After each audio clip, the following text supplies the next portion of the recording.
warahmatullahi wabarakatuh. Perkenalkan, nama saya Nia Nurismayanti, NIM 202053216 dari Prodi Sistem Informasi kelas D. Pada kesempatan kali ini saya akan menjelaskan tentang transaksi bisnis. Sebelum ke pengertian transaksi bisnis, kita membahas tentang aset. Aset. Apa itu aset? Aset adalah sumber yang dimiliki oleh perusahaan. Sumber-sumber yang dimiliki perusahaan itu disebut aset. Dari mana perusahaan itu memperoleh sumbernya? Sumber yang dimiliki perusahaan atau aset ini diperoleh dari kewajiban dan ekuitas pemilik. Kewajiban memiliki pengertian hak kreditor yang mencerminkan utang perusahaan. Contohnya, jikalau pemilik perusahaan ingin menambah atau menginvestasi data, pemilik usaha bisa meminjam uang kepada bank yang menjadi utang perusahaan. Sedangkan ekuitas pemilik adalah hak pemilik perusahaan, yaitu hak yang dimiliki oleh seorang yang memiliki perusahaan itu.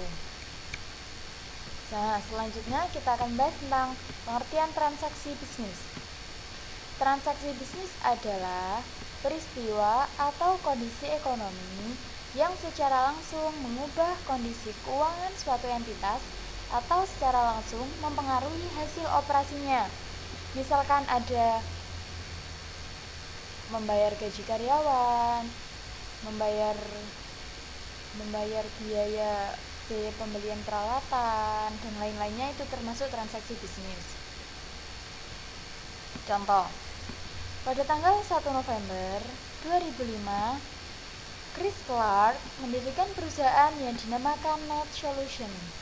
Jadi, seseorang yang bernama Chris Clark ini mendirikan perusahaan yang dinamai Net Solution pada tanggal 1 November. Selanjutnya, Chris Clark membuka rekening atas nama Net Solution dan menyetorkan dana sebesar $25.000 ke rekening tersebut. Chris Clark membuat rekening atas nama perusahaannya yaitu Net Solution dan menyetorkan dana sebesar $25.000 untuk modal awal. Nah, di sini aset. Kas masuk yaitu modal yang disetorkan oleh Chris Clark sebesar $25.000. Ekuitas pemilik modal Chris Clark $25.000 yang diinvestasikan oleh Chris Clark. Di sini aset ekuivalen dengan ekuitas pemilik. Net Solution membeli tanah senilai $20.000. Tanah akan dibayar dengan kas yang sudah disetorkan Chris Clark tadi. Aset bertambah menjadi 2, kas dan tanah.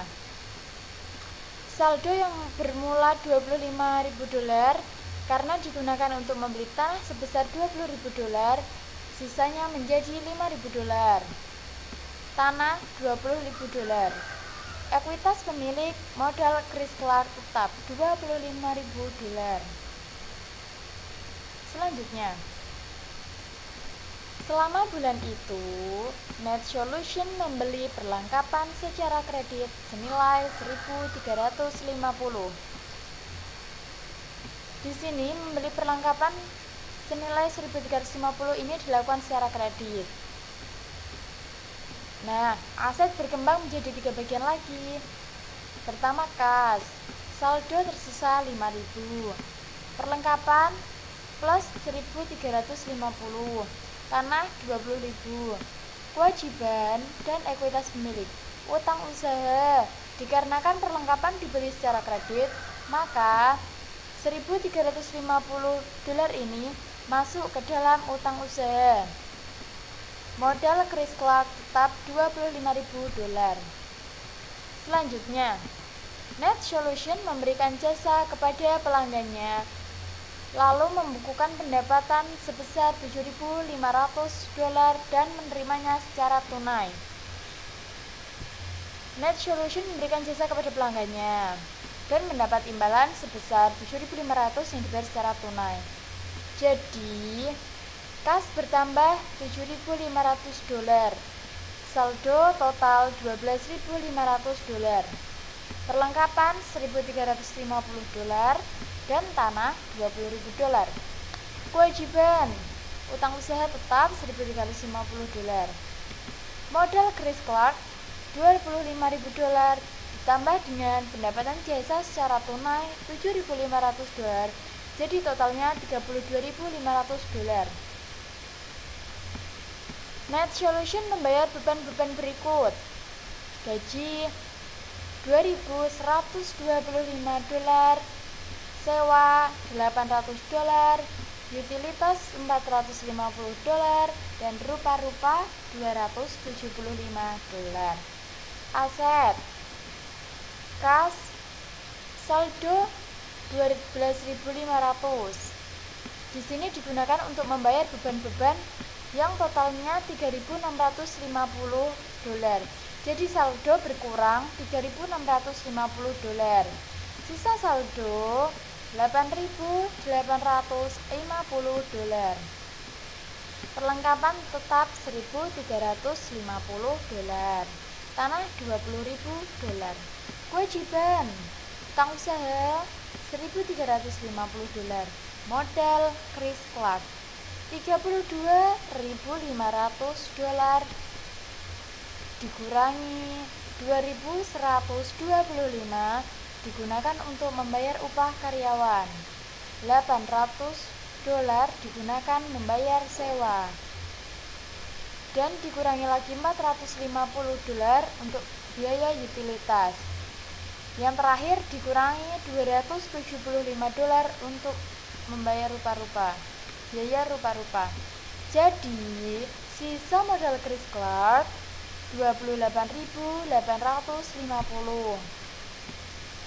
Dampak transaksi terhadap ekuitas pemilik. Ekuitas pemilik akan berkurang jika pemilik menarik saldo, entah itu berapa persen, 10% atau berapa persen untuk biaya pribadi. Sedangkan ekuitas pemilik akan bertambah jika pemilik menambah investasi. Laba bersih akan kita dapatkan dari pendapatan dikurangi beban. Laporan akuntansi yang disebut laporan keuangan menyediakan rangkuman informasi pada pemilik. Nah, di sini akan saya jelaskan tentang laporan keuangan. Ada berapa sih laporan keuangan itu?